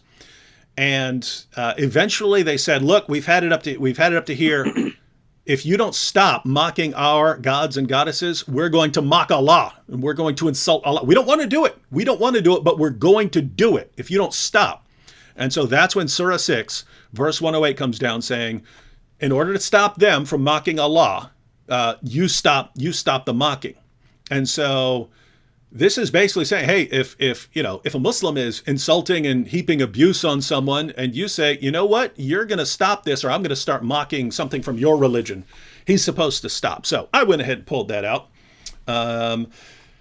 Ate a piece of the Quran, warned Mohammad Hijab that, I'll keep doing that until he takes down his tweets and so on. Mohammad Hijab stopped immediately. Notice it worked. Mm-hmm. It worked like magic. He immediately stopped the attacks on people's wives, but so far he's still refused to take down the tweets. But he will eventually. So we had that issue rising, and that one's going to continue. But the timing is interesting because you had the things going on in Sweden and Norway. I think around the same time or shortly after that or something like that, and after that, we had the apostate prophet who was on, and I noticed this sort of took on new life with the ex-Muslim crowd because they were upset with Mohammad Hijab for insulting, people's wives, Abdullah Samir's wife and the apostate prophet's wife. They were upset about that, but they were also upset that so many Muslims and some non-Muslims were freaking out over me eating a piece of the Quran and not upset at all about Ali Dawah saying that apostates are going to be killed. Right? They're saying, are you serious? Are you serious that it's worse? The thing that really bothered you got these two things in front of you. We're going to slaughter all these people. This guy took a bite out of the Quran. That's the thing that bothers you. And this is just completely... Well, sure. Yeah. That's Sharia. Your life and your wife's life is just not as important as those of a Muslim. That's Islamic law, right? Even when you're talking about blood money, it's just not as much if you kill a non-Muslim than it is if you kill a Muslim. Mm-hmm. Your life is not as valuable. And of course, every human being's life is not as important as the Quran, because it's the al-Kitab, the mother of the book, the perfect book that's been in paradise with Allah forever and all these things. So you insult the Quran, it's much worse for a pious, believing Muslim than him insulting your wife. As a matter of fact, him insulting your wife that's what you deserve, because you are an unbeliever and thus worthless, and an unbeliever who dares to criticize Islam, which brings the death penalty itself. But obviously, of course, what he's trying to do is the same exact thing that the people who threaten the Quran desecrators and Quran burners are doing. Same They're goal. trying to intimidate us into submission. It is absolutely a constant of jihadis, of Islamic supremacists, even of some of the ex-Muslims, that they carry over the cultural attitudes that they grew up with, and they traffic in intimidation. They are all about trying to frighten the people that they dislike into doing their will. And so Mohammed Hijab knows that nothing he can say to you is going to bother you, or say about you is going to bother you. But, well, what might bother you if you think that your wife is being put in danger? That would bother any man. Mm-hmm. So he figures that's the way to intimidate you. And it's exactly the same motion. The more that we agree to this intimidation, the more we acquiesce to it, the more of it we're going to get. And so the best thing we can do in every last case, without exception, is refuse to be intimidated and stand up to those who are trying to do it, whether it be by desecrating the Quran, by drawing Muhammad, by doing whatever it is that they are telling us not to do, on pain of something even worse. Mm-hmm. Yeah, so everyone follow the reasoning here. In a Muslim country, in a place like Pakistan or something like that, they'll make you adhere to the commands of Muhammad. They'll make you adhere to the commands of an illiterate 7th century caravan robber. They'll make you. They'll chop your head off or something like that. They'll hang you if you get out of line. They'll at least lock you up and beat you or mob you or something like that. Well, you get to the West, where our rights are supposedly protected. So you can't just say, well, you're going to be beheaded for this, or you're going to be stoned to death for this. You can't say that sort of thing. But what will happen is the jihadis of the West, or the Muhammad Hijabs and Ali Dawahs of the West, will try to enforce the same thing using different methods. So it's just, hey, I can't have the government arrest this person and execute this person. I can't do that here because we don't have that legal system, but let me try something else. And so that might be, hey, we're going to go slaughter all of you. We're going to gun you down in your offices, as they did with the Charlie Hebdo. But much more common to just heap abuse on you. Hey, if you're not doing what we want, we're going to heap abuse on you. If that doesn't work, we're going to threaten you.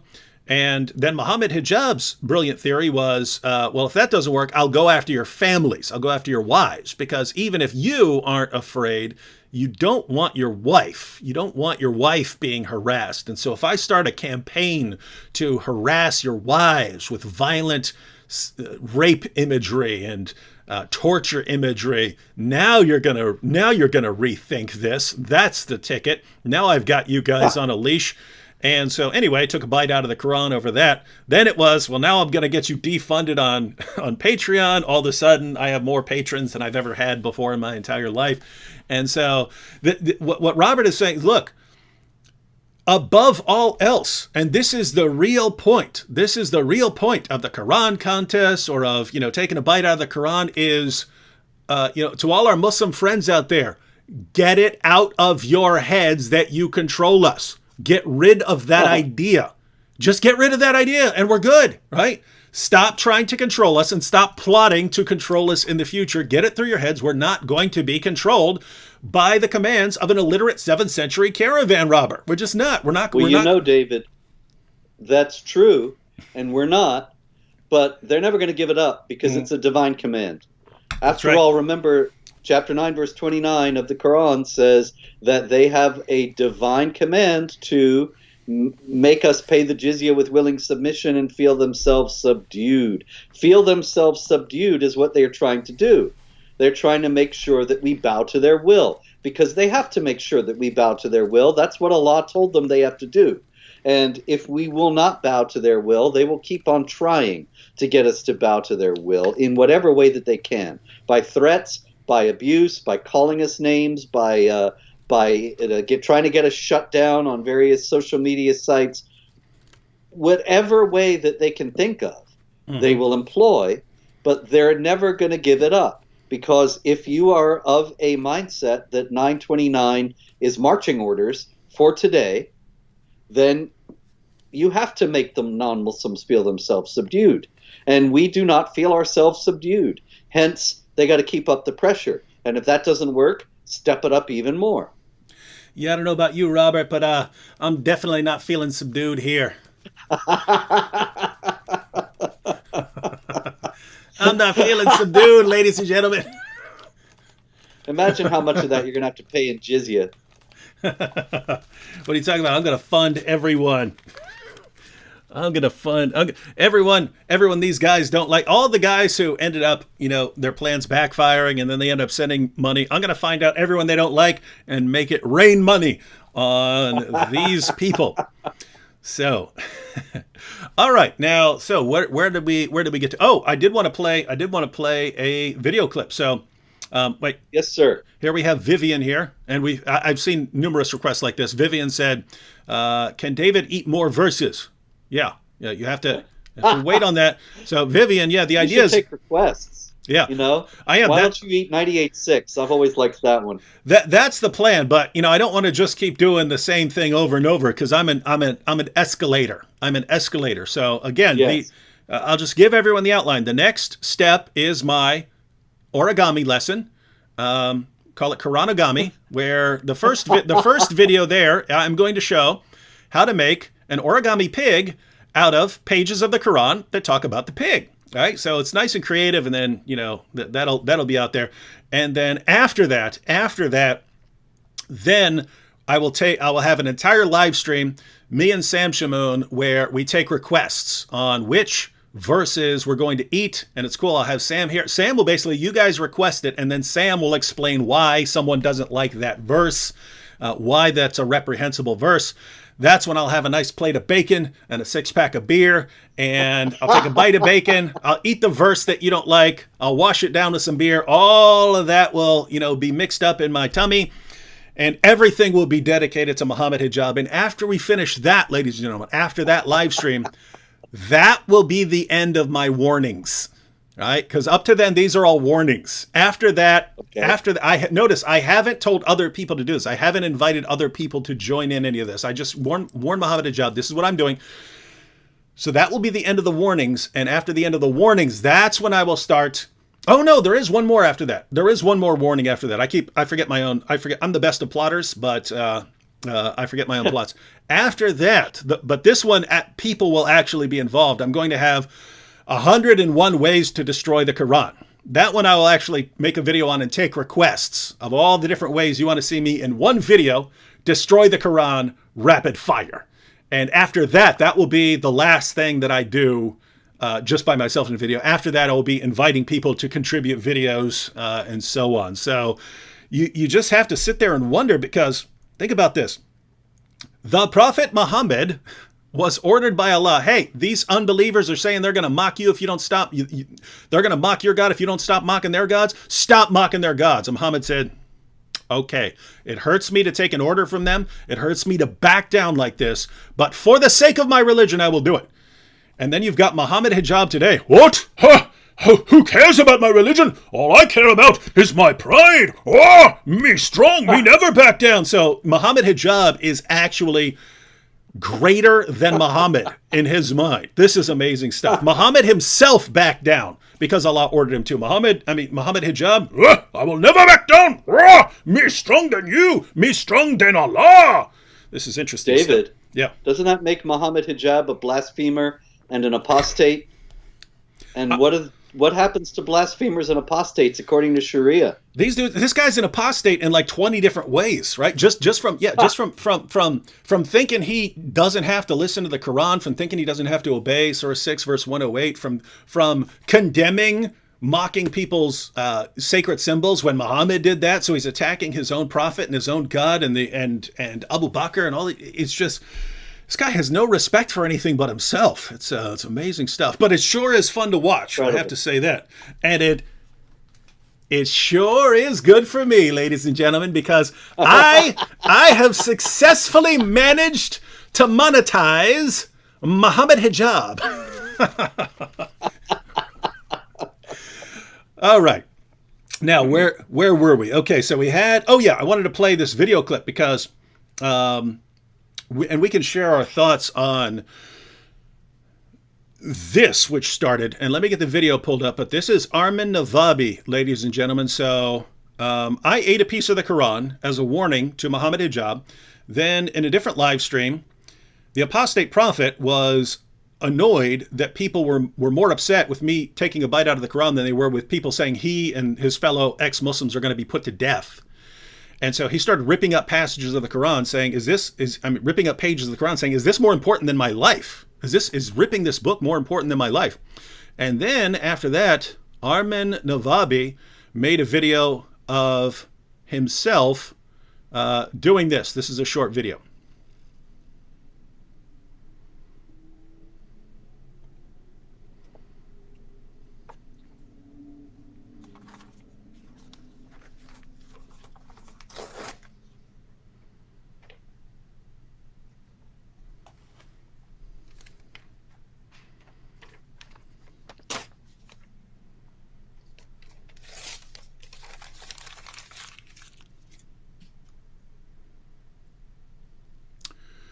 So, pretty hardcore. He took a page of the Quran, spit on it, crumbled it up, threw it.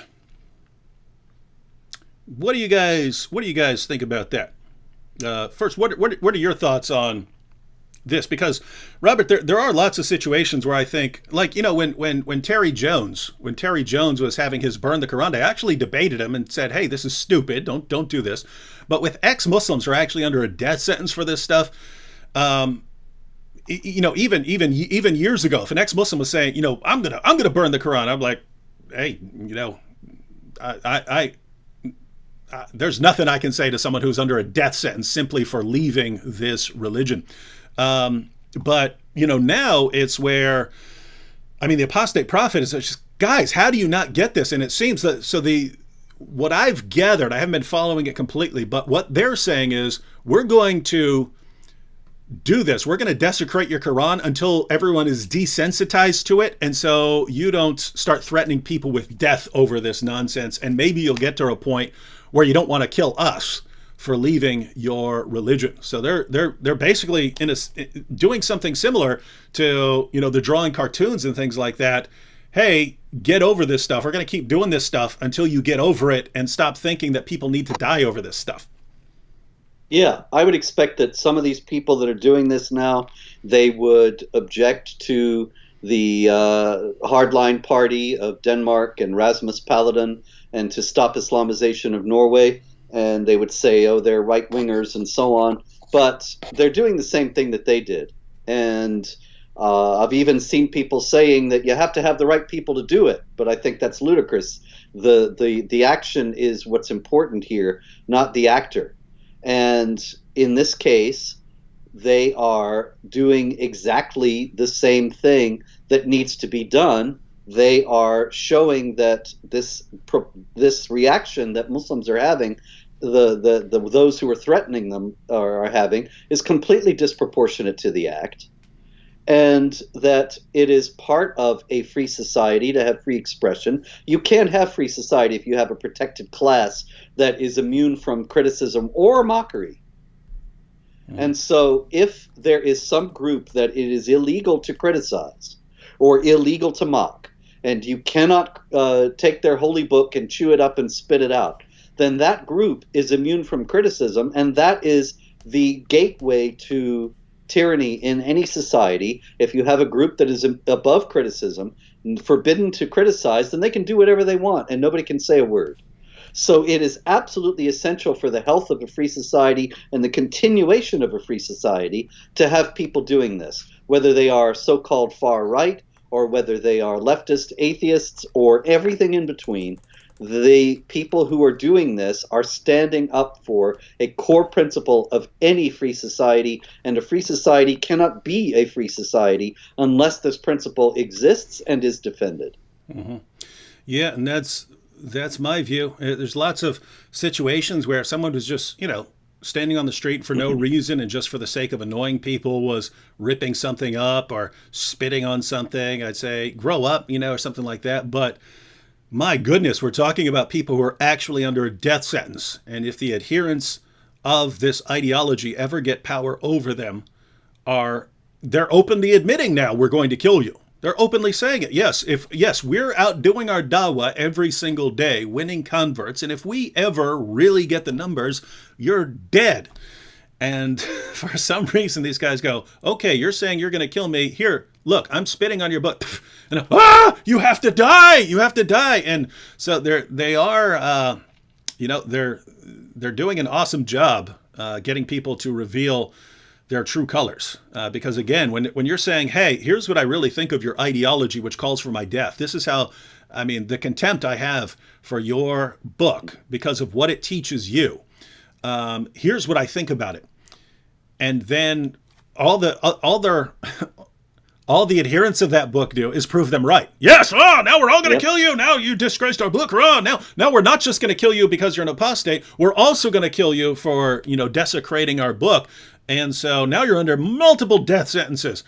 Well, so it's all about submission. Here again, in Islam, of course, Islam means submission. And the Muslim submits to Allah, and the non-Muslim submits to the Muslims. And the Muslims are the executors of Allah's wrath. Remember 9:14 and 15, where it says, fight them, and Allah will punish them by your hands. Mm-hmm. And so this is another responsibility that Muslims have, to bring the divine punishment, the punishment of Allah, to the unbelievers and to make them submit to their hegemony because they are unbelievers. So the submission has to be enforced. The Muslim submits to Allah, and the non-Muslim has to be forced to submit to the Muslims. And that's what is behind all of this, that we cannot draw Muhammad because it is a Sharia provision, and we have to obey Sharia not to depict Muhammad. And we certainly can't criticize Muhammad or draw Muhammad in a lampooning fashion or with a bomb in his turban, because that would be mocking Muhammad, and that is a death penalty offense. And we have to submit. It's all about obtaining or forcing our submission by means of intimidation and threats. Mm-hmm. Now, we do have, let's see. We had some Muslims saying that you can't stop the Quran by destroying it because so many Muslims have memorized it. Oh, that one cracks me up. What we're trying to do is destroy the Quran by eating a copy. Yeah. There are billions of Qurans. That's not the point. Yeah.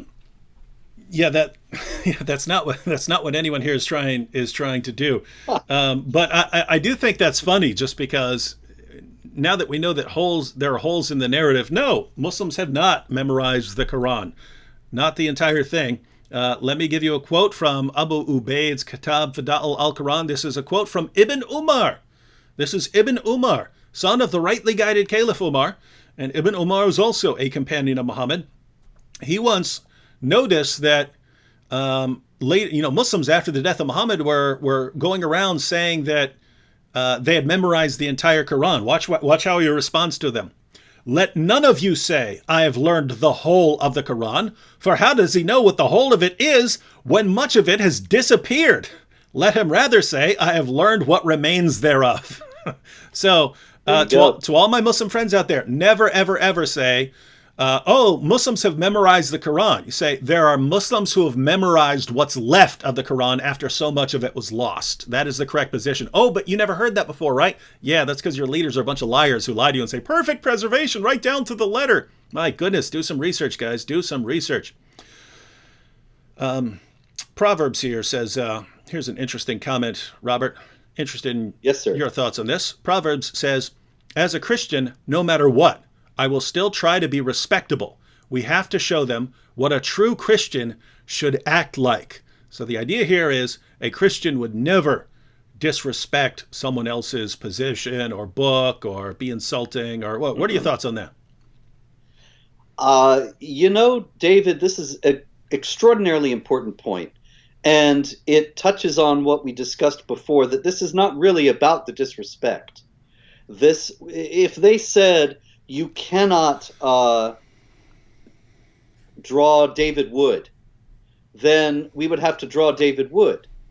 It's not about the fact that we are disrespecting their sacred figures, the fact in their sacred book, and so on. The real point is that they will kill us. The real point is that they are asserting hegemony over us and trying to force our submission by making us hesitate or stop doing these things that they don't like.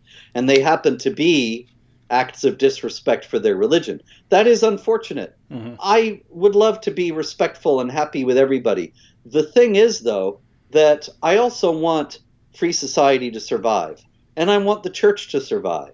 And if everybody gets on his or her knees now and submits, then there's not going to be any future for the church or for free society.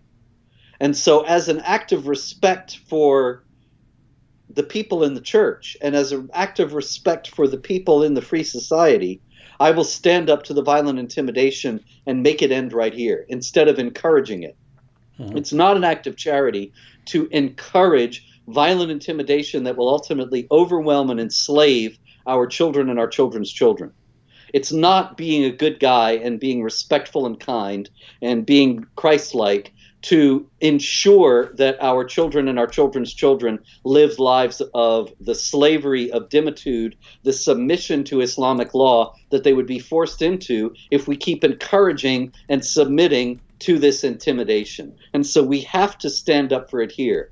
And we have to do the sacrificial act of actually appearing to be disrespectful to somebody else's sacred books and sacred texts. Of course, also unspoken in all this, David, is the fact that disrespect toward Christianity is built in. It's baked into Islam. It's not a bug, it's a feature. It's not an act of louts like Mohammad Hijab. It's in there for every Muslim.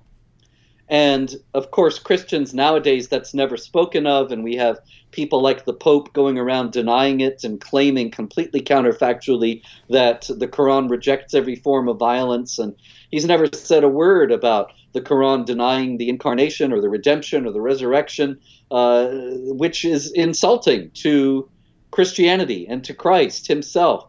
And he's never said a word about Jesus in the Quran saying, after me is going to come Muhammad, instead of saying it is finished. These things don't register as being insulting to Christianity because they've been around for 1400 years and we're used to them.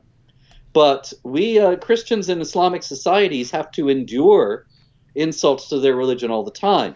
I don't think they should react violently, of course. I'm not saying that they should do anything as a result, but it's just a reality. And then everybody gets all upset when some Christian insults Islam. But it cannot be emphasized enough that that is not the point. The point is to stop that intimidation before it victimizes us all and destroys our society.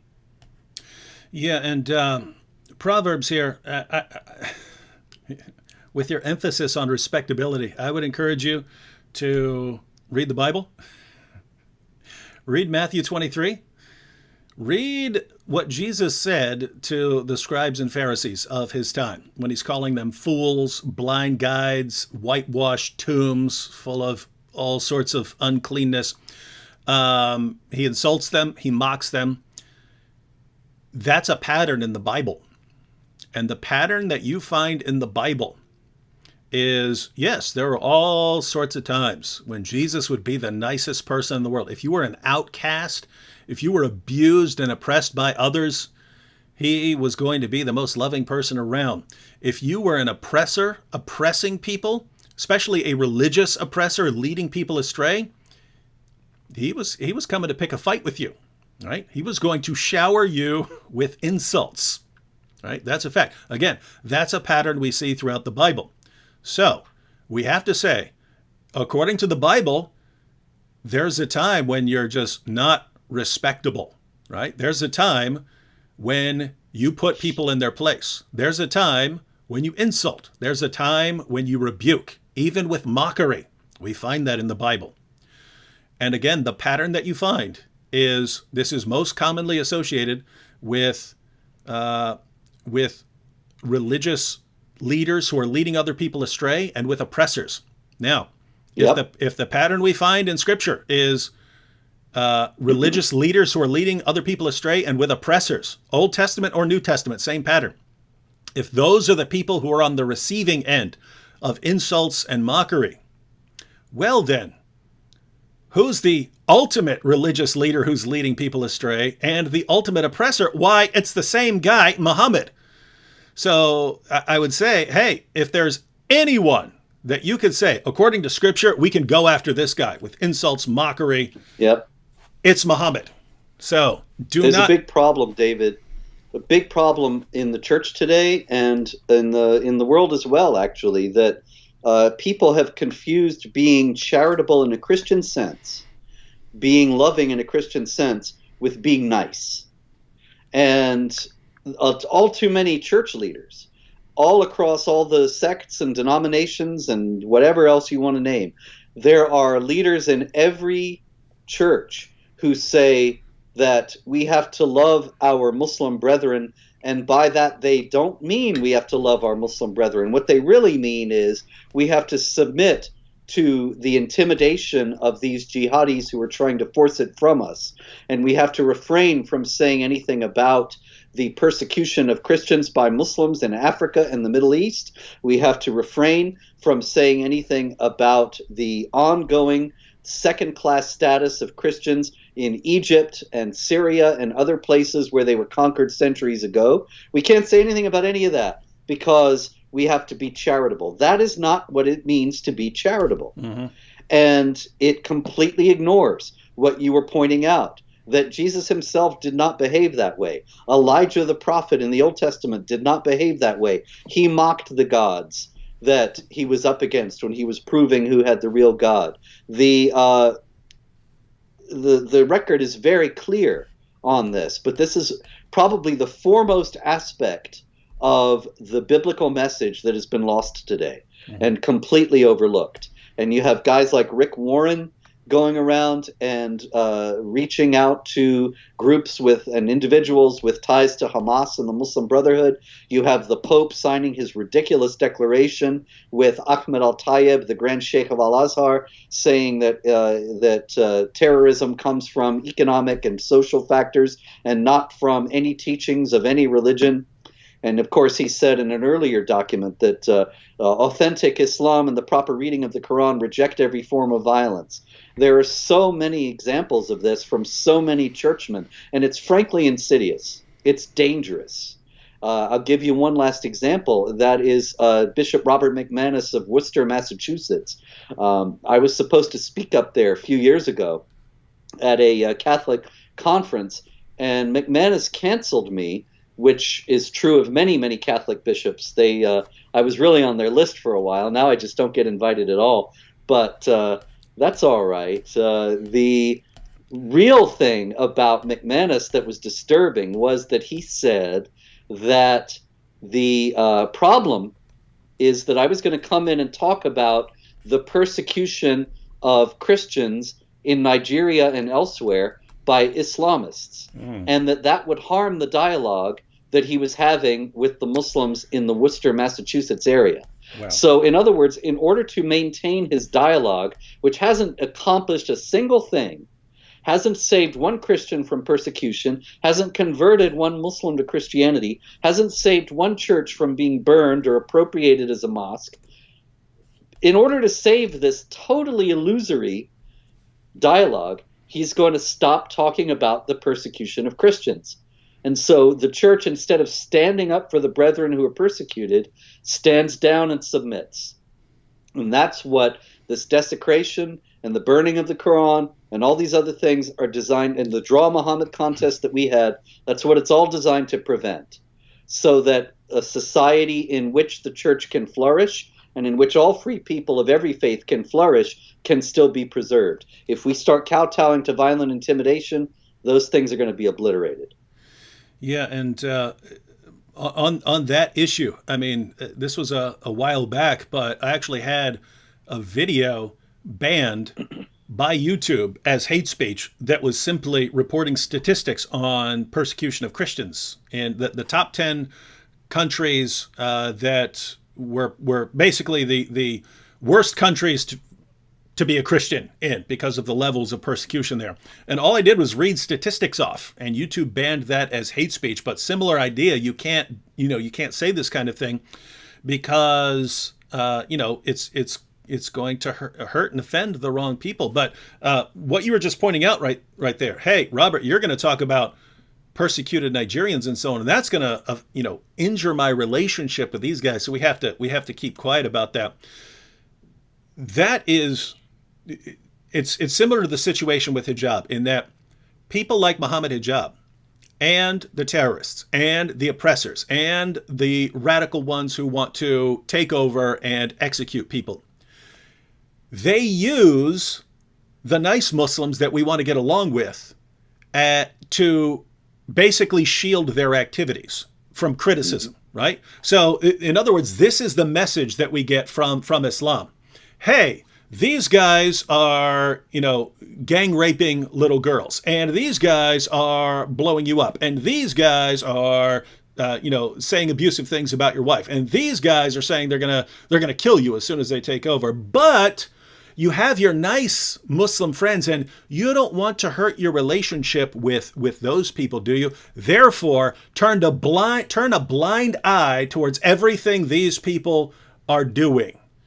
Even if they're raping your daughters, even if they're heaping abuse on your wife, even if they're saying they're going to kill you, you don't want to hurt your relationship with those guys over there, do you? No, you don't want to do that. Yep. You don't want to upset them. And so, guys, you can't go on like this forever, letting people, violent oppressors get away with it because you don't want to hurt people's feelings. There has to come a point. You're free to explain it. You're free to say, hey, look, my nice Muslim friend who would never hurt anyone in your entire life, I really like you.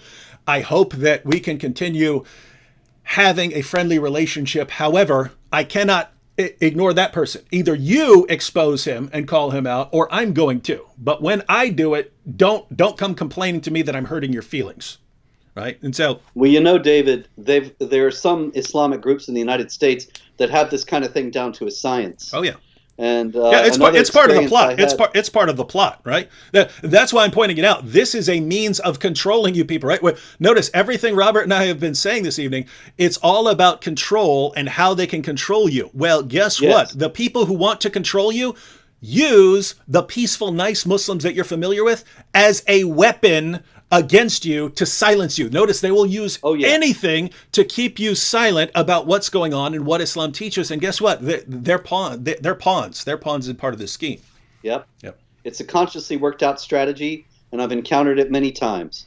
I spoke at Stanford University a few years back, and there were Muslim groups on campus who said that they feared for their safety because I was coming. Mm-hmm. Now, this, of course, is ridiculous because I don't call for any violence, justify any violence, approve of any violence. All I do is talk about how Islamic jihadis use the teachings of Islam to justify violence and to make recruits among peaceful Muslims. But they knew that if they played the victim and said they were afraid, that they could get the thing shut down.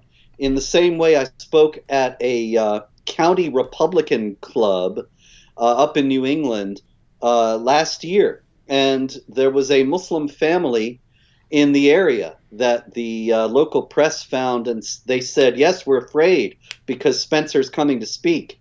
And I thought, this is so ludicrous, but it works very well. It's very cleverly done because really, if they are peaceful, as I'm sure they are, then they ought to have no problem with me calling out the violent ones. Mm-hmm. They ought to object to the violent ones just as much as I do. And everybody who is objecting to the talk ought to object to the violent ones. But instead, they see this nice family who says they're afraid, and they think, well, we can't have you be afraid. We don't want you to be threatened, and so we'll ban this guy. And they've done it all over the country to many people. And, of course, it's not really about the peaceful, nice Muslim family in New England. It's about the jihadis who are cutting off the heads. But they can't be spoken about because it would somehow impinge upon these peaceful Muslims. There is absolutely no connection. Any connection that is really made is made by those who are trying to shut down this kind of conversation. Because, neither you nor I nor anybody else that we work with ever says, all Muslims are terrorists. But I constantly hear that I say it from people who hate what I'm trying to do, and they are actually enabling the jihad by shutting down discussion of the actual terrorists. Mm-hmm. Yep. Shout out here to an ex-Muslim. Says, hi, David. I left Islam because of you and Sam.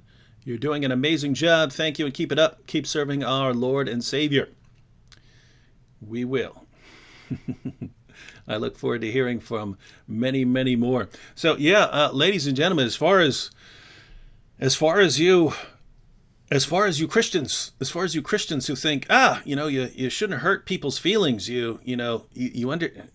What we've been pointing out is your good intentions and the nice Muslims around you have both been weaponized by people who want to subjugate you. And exactly, you are not commanded to be stupid and fall for this, right? You're not commanded to be stupid and to fall for this and to let future generations be subjugated because you are too stupid to see what's going on, right? It's part of their playbook. It's part of their means of controlling you. Don't fall for this stuff. All right, Robert. Well, we've been going for a while. We started by mentioning the Charlie Hebdo, and then we went kind of back to the beginning. Went through Salman Rushdie and the Danish cartoons and South Park and you and Molly Norris, and then through Sweden, Norway, me eating the Quran, David, desecrate the Quran hashtag. Happened. Yeah. Excuse me, but I got to say, none of that would have happened if they hadn't threatened to kill people because of it. Yep. And that's what they never seem to figure out, these jihadis. They don't seem to understand that they themselves are making these events happen. They themselves are making people think it's important. I have to desecrate the Quran or draw Muhammad now. If they didn't say anything, if they reacted the way Christians do when you put a crucifix in a jar of urine or something, they complain, but they don't kill anybody, then these things would die out. Nobody would do it. Yep. And yet I was talking to Harris Sultan last night, and I was telling him, I said, years ago when I had a plan in my head, I would keep it to myself, but I've gotten to the point where I could just tell Mohammad Hijab what he's going to do and what I'm going to do in response, and then what he's going to do, because the people they seem to have one method, right? It's, I heap abuse and threats on you. Oh, that's not working. Let me heap more abuse and threats on you. Yeah. And so, and they don't get it, right? You've seen it with the Charlie Hebdo and all these things. People are no longer backing down in fear. Now they're starting to realize, wait a minute, you guys are saying that you're gonna slaughter these apostates. You are saying that you can have sex with 9-year-old girls. You are saying all this horrible, creepy stuff. Well, guess what? No, we're not objecting anymore. And if you get violent over this stuff, well, we're gonna keep supporting more. And so, guys, this is going in the opposite direction from what you're intending. And so, if you're a Mohammed Hijab fan right now, and you're thinking, I can't believe that you've got these people ripping up the Quran and eating the Quran and spitting on the Quran and drawing cartoons of Muhammad. I can't believe this. What do we need to do? Let's get more violent. Let's heap more abuse on them. That'll work. Guys, you need. They only got the one tool in their box. Yeah. It's pretty sad. All right, so I guess that brings us up to Charlie Hebdo. You think anything's gonna happen as a result of the republication of cartoons, or you think we've gotten to a point where there's not going to be much of a backlash? I think because it's Charlie Hebdo, something might happen. If it were anybody else, maybe nothing would happen at this point. But I think there are going to be some jihadis out there who think it's a point of pride because they hit Charlie Hebdo before, and now the infidels are not submitting again, and they have to be once again shown they must submit. And so I hope I'm wrong. I hope there is no attempt, but I wouldn't be surprised if there was in this case. Yeah, and that's what I'm thinking. I'm thinking, yeah, a lot of them are now used to the idea of people, making cartoons and criticizing Mohammad and so on. But because it's this group, because it's Charlie Hebdo, you might have another attempt. So hopefully, and I'm assuming the cartoonists and editors and all that stuff are taking some decent security precautions. They weren't ready at all in 2015. They probably should have been, but probably they themselves were not really aware of the full implications of what they were doing. I think that became clear when they denounced us after the Garland attack. They really don't know anything about Islam, and they don't know what they're dealing with. So they really didn't think anything was going to happen. But now they ought to know, and I hope they're prepared. Yep. And so, ladies and gentlemen, you are now fully up to date on the entire history of criticizing and mocking Muhammad and the Quran as a tool to avoid being subjugated by an ideology that wants to control you and take away your rights. So you're up to date. Anything that, things might happen next week. In fact, I know things are going to happen next week because things are going to happen next week on my channel. And the Desecrate the Quran hashtag on Twitter has taken off. People have been posting some stuff. In fact, one young lady who had left Islam posted a video of her ripping up the Quran, and she had her channel taken down. So people were able to successfully get YouTube to take her channel down. Now, you'd have to wonder why, in the name of common sense, it should be against the rules or the law on YouTube to tear up a book, especially an ex-Muslim who was under a death sentence from her former religion. But, yep, she got her channel taken down. Hopefully, David, if she had ripped a Bible up, her channel would still be there. And it's not because YouTube respects Islam. It's because YouTube has already submitted. They know they don't want to get killed. And so they have already decided to bend the knee to Sharia in this regard and to make sure that people can't do this. I mean, I hope you don't get taken down yourself, but it's a bad trend what we see coming lately with YouTube and all the social media giants. They all seem to be absolutely ready to be Sharia compliant. Yeah, I think it's a matter of time, but not worried about that. I will adapt. Whatever they do, I will adapt, ladies and gentlemen, because that's what happens.